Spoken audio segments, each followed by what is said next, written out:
उत्तर प्रदेश के विधानसभा चुनाव में पिंकी दीदी यानी कि प्रियंका गांधी जी का चुनावी नारा था, लड़की हूँ लड़ सकती हूँ।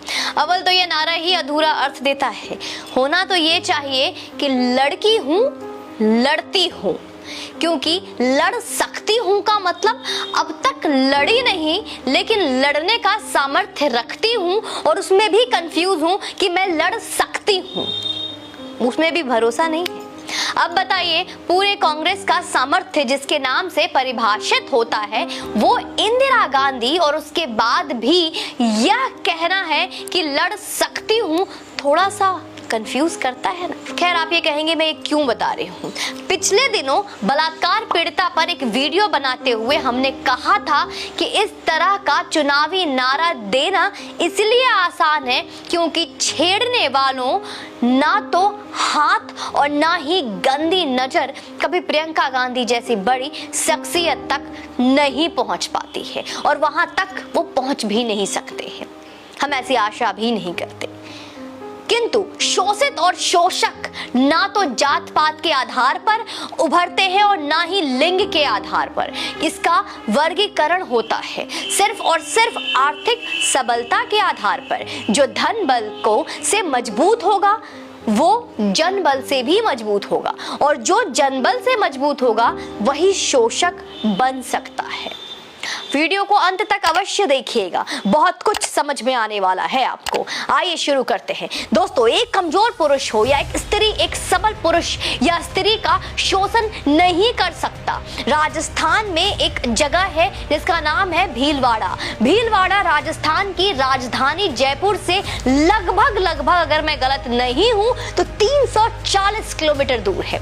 यह खबर वही है जो आपको शर्मसार कर देगी, और लड़की हूं लड़ सकती हूं कहने वाली पार्टी के इस चुनावी नारे का असली चेहरा आपको बता देगी।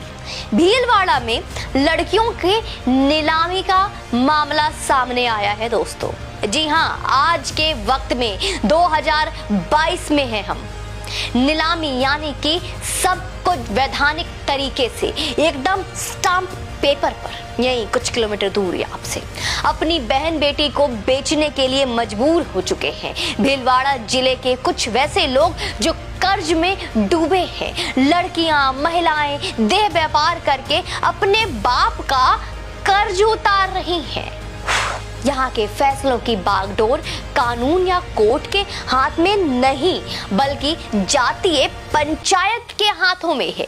ये पंचायतें किसी भी विवाद का फैसला सुनाते हुए अपने सहूलियत के से एक पक्ष को दोषी सिद्ध करती है और उस पर एक मोटी रकम या कहे तो जुर्माना लगाती। जुर्माने की रकम 5 लाख तक होती है दोस्तों, और जब दोषी सिद्ध किया पक्ष यह रकम नहीं चुका पाता तो फिर पंचायत के पंच उसे बहन और बेटी को बेचने का दबाव बनाते। जैसे ही पक्ष थक हार कर इस फैसले तक पहुंचता है, यही पंच दलाल बनकर लड़कियों को बेचने और खरीदने का काम करते हैं और खरीदने वाली पार्टी से मोटी कमीशन भी वसूलते हैं। शायद जो इस जगह से होंगे वो मेरी बात को मानेंगे। आप बताइए कि हम एक इंसान, एक समाज के तौर पर कहां पहुंच गए हैं। इस राष्ट्र की वीर भूमि राजस्थान से आई ऐसी खबर आपको क्या शर्मसार नहीं करती, जहां पे इतने वीर योद्धा हैं। जिस राजस्थान ने इस पूरी दुनिया भर में सुंदरता की मूर्ति कहीं जाने वाली रानी गायत्री दिया, रणभूमि पर लड़ते पति को अपना सर काट कर भेजने वाली हाड़ी रानी दिया, अलाउद्दीन खिलजी के दम्भ और वासना पर थूकने वाली हमें रानी पद्मिनी दिया, श्री कृष्ण के प्रेम में डूबी मीराबाई दिया, अपने राजपुत्र को बचाने के लिए अपने पुत्र की बलि चढ़ जाने देने वाली धाय पन्ना धाय दिया, राजस्थान की पहली महिला विधायक यशोदा देवी दिया, और ना जाने कितनी वीरांगनाएं दी है इस राजस्थान की भूमि ने। अब अपनी बहन बेटियों को बेच रहा है। हमारी बहन बेटियां वहां खुलेआम दलाल के हाथों नीलाम हो रही हैं। ये कहां से शुरू होकर सफर कहां पहुंच गया है। क्या राजस्थान की कांग्रेस सरकार ने अपने सम्मान की पूरी तरीके से, संपूर्ण तरीके से तिलांजलि दे दी है? क्या प्रियंका गांधी बस चुनाव भर और चुनाव तक की नेता है? जब इस देश को ओलंपिक में मेडल की आवश्यकता होती है तो वो बढ़ चढ़ हम बेटियां लाते हैं। जब सनातन की मुखर आवाज पर पाबंदी लगाने की वैश्विक प्रयास किया जाता है तो हम बेटियां भी बेटों के साथ अपनी आवाज मुखर कर रही होती हैं। कुछ सच कड़वे होते हैं पर ये वास्तविकता है। जब सफलता के झंडे गाड़ने हो या जिम्मेदारी का कंधा बनना हो तो हम बेटियां कभी पीछे नहीं हटते, लेकिन जब बेचने की बारी आई तो स्टाम्प पेपर पर बेटे क्यों नहीं बेचे गए? और इसका जवाब राजस्थान की कांग्रेस सरकार और कांग्रेस की प्रियंका गांधी को देना ही पड़ेगा। शायद हम ये भूल गए कि हमारा देश है जहां यत्र नारी पूज्यस्ते तत्र रमयन्ते देवता, यानी जहां नारी की पूजा होती है वहां सिर्फ वहीं ईश्वर बसते हैं। तो जहां नारी बेची जा रही है वहां क्या बसता है? जवाब दीजिए।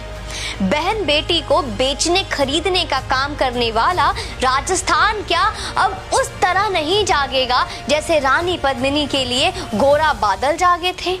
या फिर राजस्थान अब कभी ना जागने वाले अवस्था में चला गया है जहां राजस्थान ने ठान लिया है कि अब नहीं जागना है? यह कौन बताएगा? जिनकी राजनीतिक जमीन उनके पैरों के नीचे से खींच ली गई है उनको इन बातों से फर्क ही नहीं पड़ता, क्योंकि इससे वोट बैंक का लेना देना नहीं है ना। ज्यादा बोलूंगी तो अपशब्द बोले जाने का भय है आज। तो बस इतना ही कहती हूँ कि लड़कियों को बेचने वाले, बेआबरू करने वाले और लड़कियों को खरीदने वाले पहले अपने जमीर बेचते हैं, अपनी आत्मा बेचते हैं, फिर अपनी माँ का दूध, और फिर बेचते हैं पत्नी की साड़ी, और आखिर में वो बेचते हैं अपनी बेटी का दुपट्टा, सम्मान। प्रियंका गांधी, आज मैं कहूंगी कि शर्म करो। अशोक गहलोत, शर्म करो। राजस्थान की कांग्रेस सरकार, शर्म करो, नहीं तो शर्म से चुल्लू भर पानी में कहीं जाकर डूब मरो। जहां हमारी बहन बेटियों का अपमान हो रहा है, ऐसी सरकार हमें अब नहीं चाहिए। और सरकार रहे या बदले उससे फर्क नहीं पड़ता हमें, लेकिन ये राजस्थान की हालात ऐसे नहीं होने चाहिए। बाकी दोस्तों, आप कमेंट सेक्शन में अपना सुझाव अवश्य दें।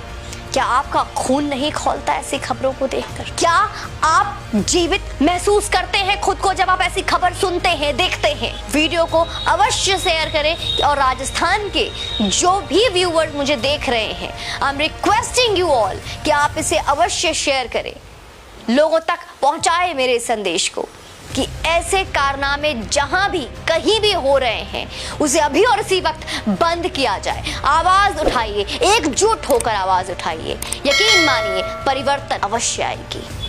जय हिंद, वंदे मातरम।